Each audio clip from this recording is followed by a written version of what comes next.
and Washington, D.C., all over. We had a great team. We have a great team, and I'm so grateful for all the help that you guys have given us. I just want you to know there's nothing more you could have done.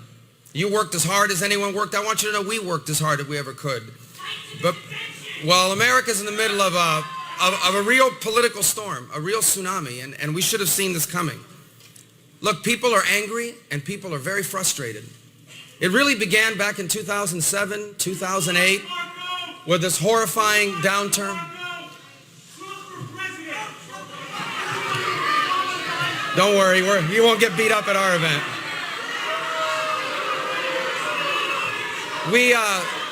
People are very frustrated about the direction of our country.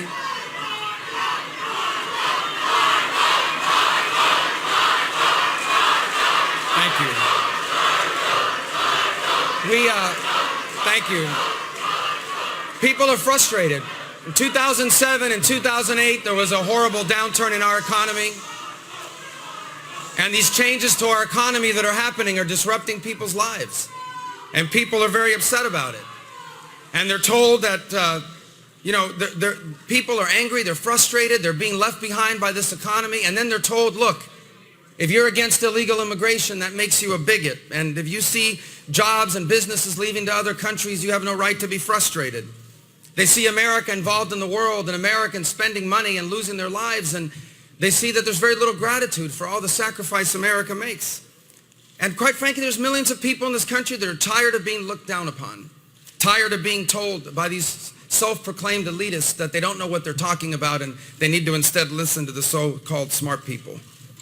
And I know all these issues firsthand. I've lived paycheck to paycheck. I grew up paycheck to paycheck. I know what it's like to have to figure out how to find the money to fix the air conditioner that broke last night. I know my parents struggled, and I know millions of people that are doing that.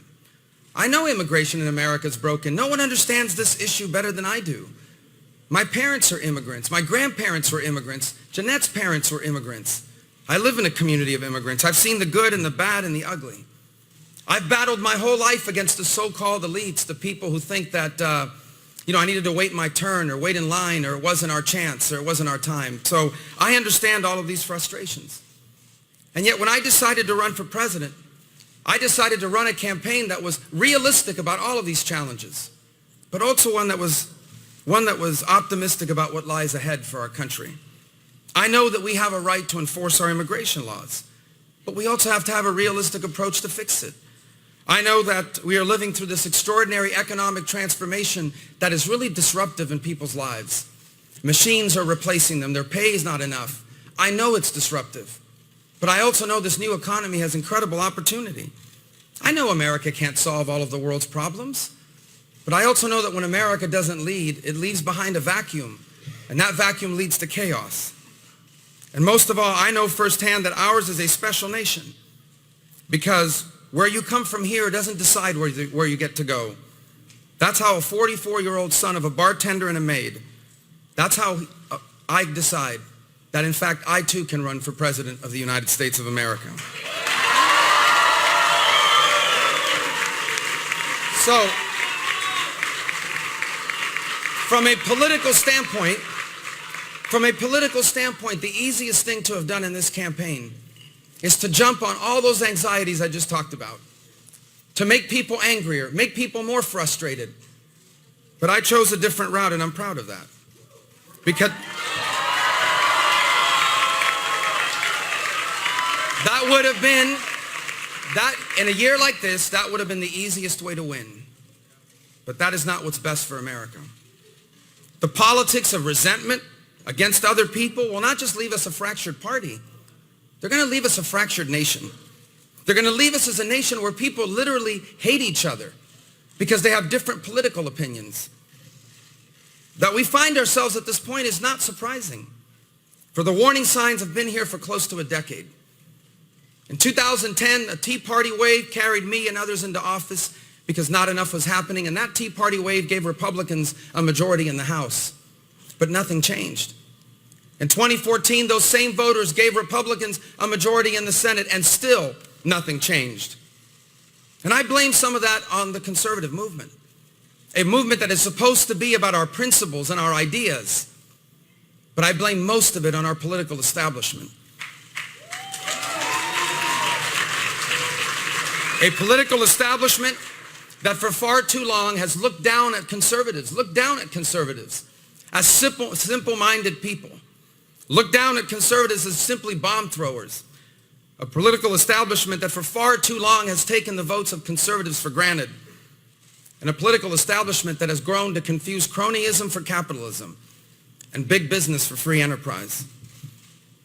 I endeavored over the last 11 months to bridge this divide within our party and within our country because I know that after 8 years of Barack Obama, this nation needs a vibrant and growing conservative movement, and it needs a strong Republican Party to change the direction now of this country. Or many of the things that are going wrong in America will become permanent, and many of the things that make us a special country will be gone. America needs a vibrant conservative movement, but one that's built on principles and on ideas, not on fear, not on anger, not on preying on people's frustrations. A conservative movement that believes in the principles of our Constitution, that protects our rights and limits the power of government.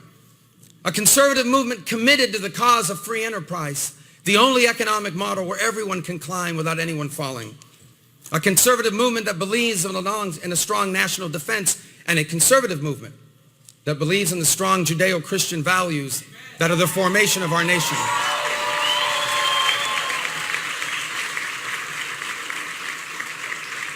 But we also need a new political establishment in our party. Not one that looks down on people that live outside of the District of Columbia. Not one that tells young people that they need to wait their turn and wait in line. And not one that's more interested in winning elections than it is in solving problems or standing by principles. And this is the campaign we've run. A campaign that is realistic about the challenges we face, but optimistic about the opportunities before us. A campaign that recognizes the difficulties we face, but also one that believes that we truly are on the verge of a new American century. And a campaign to be president, a campaign to be a president that would love all of the American people, even the ones that don't love you back.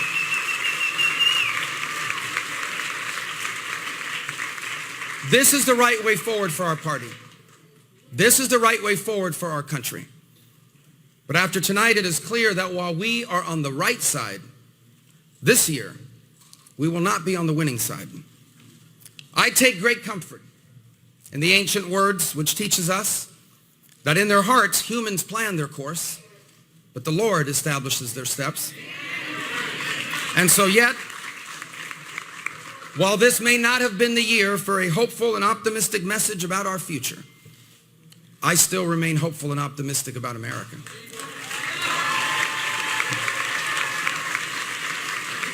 And how can I not? How can I not? My mother was one of 7 girls born to a poor family. Her father was disabled as a child. He struggled to provide for them his entire life. My mother told us a few years ago she never went to bed hungry growing up, but she knows her parents did, so they wouldn't have to. She came to this country in 1956 with little education, no money, no connections. My parents struggled their first years here. They were discouraged. They even thought about going back to Cuba at one point, but they persevered. They never became rich. I didn't inherit any money from my parents. They never became famous. You never would have heard of them if I had never run for office. And yet I consider my parents to be very successful people. Because in this country, working hard as a bartender and a maid, they owned a home. And they retired with dignity. In this country, they lived to see all 4 of their children live better off than themselves. And in this country, on this day, my mother, who's now 85 years old, was able to cast a ballot for her son to be the President of the United States of America.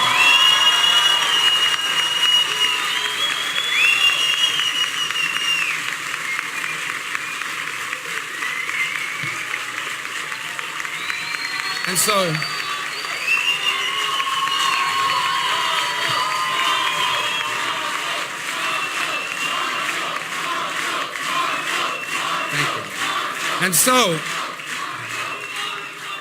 While it is not God's plan that I be president in 2016 or maybe ever, and while today my campaign is suspended, the fact that I've even come this far is evidence of how special America truly is. And all the reason more why we must do all we can to ensure that this nation remains a special place. I ask the American people, do not give in to the fear. Do not give in to the frustration. We can disagree about public policy. We can disagree about it vibrantly, passionately. But we are a hopeful people, and we have every right to be hopeful. For we in this nation are the descendants of go-getters. In our veins runs the blood of people who gave it all up so we would have the chances they never did. We are all the descendants of someone who made our future the purpose of their lives. We are the descendants of pilgrims. We are the descendants of settlers. We are the descendants of men and women that headed westward in the Great Plains, not knowing what awaited them. We are the descendants of slaves who overcame that horrible institution to stake their claim in the American dream. We are the descendants of immigrants and exiles who knew and believed that they were destined for more and that there was only one place on earth where that was possible. This is who we are. And let us fight to ensure that this is who we remain. For if we lose that about our country, we'll still be rich and we'll still be powerful, but we will no longer be special. We'll keep fighting. And so I am grateful to all of you that have worked so hard for me. I truly am. I am grateful to my family, to my wife, Jeanette, who has been phenomenal in this campaign.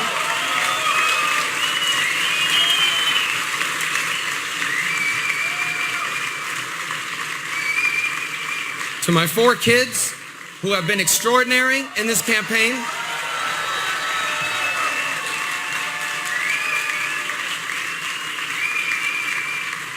And I want you to know that I will continue every single day to search for ways for me to repay some of this extraordinary debt that I owe this great country. And I want to leave with an expression of gratitude to God, in whose hands all things lie. He has a plan for every one of our lives. Everything that comes from God is good. God is perfect. God makes no mistakes. And he has things planned for all of us. And we await eagerly to see what lies ahead. And so I leave tonight with one final prayer. And I use the words of King David because I remain grateful to God. Yours, O Lord, is the greatness and the power and the glory and the victory and the majesty. Indeed, everything that is in the heavens and the earth. Yours is the dominion, O Lord. And you exalt yourself as head over all. Both riches and honor come from you, and you rule over all. And in your hand is power and might, and it lies in your hand to make great and to strengthen everyone. May God strengthen our people. May God strengthen our nation. May God strengthen the conservative movement. May God strengthen the Republican Party. May God strengthen our eventual nominee. And may God always bless and strengthen this great nation.